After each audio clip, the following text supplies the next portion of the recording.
मैं आपसे करबद्ध प्रार्थना करता हूं कि आप मेरी अज्ञानता, मेरी भूलें और मेरे द्वारा जाने अनजाने में किए गए पापों के लिए आप मुझे क्षमा करें। मैं मन, वचन और कर्म से शुद्ध नहीं हूं। मेरे भीतर कई विकार हैं, किंतु हे महाबली, हे पवन पुत्र, आप करुणा के सागर हैं।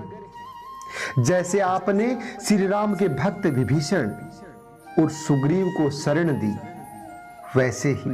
वैसे ही मेरी भूलों को भी क्षमा कर मुझे अपनी शरण में स्थान दे।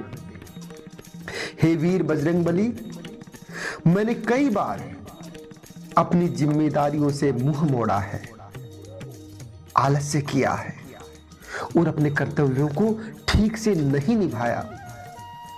कई बार क्रोध, अहंकार और मोह में बहकर गलत मार्ग पर चला गया। परंतु हे पवन सुत, मैं आपकी शरण में हूं।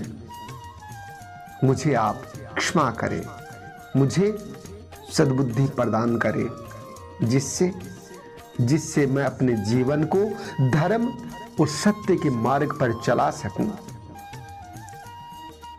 हे हनुमान, हे महाबली, मेरी आर्थिक स्थिति डावाडोल है। मैं कर्ज के बोझ से दबा हूं। यह मेरी लापरवाहियों का ही परिणाम हो सकता है। परंतु महावीर, अब मैं अपने जीवन को सुधारना चाहता हूं। मुझे आपकी कृपा चाहिए। मेरी मेहनत को सफलता मिले, मेरे प्रयास व्यर्थ न जाएं। कृपा कर आप मुझे इस ऋण से मुक्त करें और मेरे पुरुषार्थ को फल प्रदान करें। हे वीर हनुमान, हे बजरंगबली, मेरे व्यापार में कई बाधाएं आ रही हैं। यदि इसमें मेरी किसी भूल या किसी अदूरदर्शिता का योगदान है तो आप मुझे इसका बोध कराएं और सही मार्ग दिखाएं, जिससे मेरे व्यापार में समृद्धि आए, मेरी मेहनत रंग लाए और मैं अपने परिवार और समाज के कल्याण के लिए कार्य कर सकूं। हे संकट मोचन, मेरी भूलों को क्षमा करें और मेरे व्यापार में उन्नति का मार्ग खोले। हे वीर बजरंगबली, जाने अनजाने में मैंने अनेक शत्रु बनाए होंगे।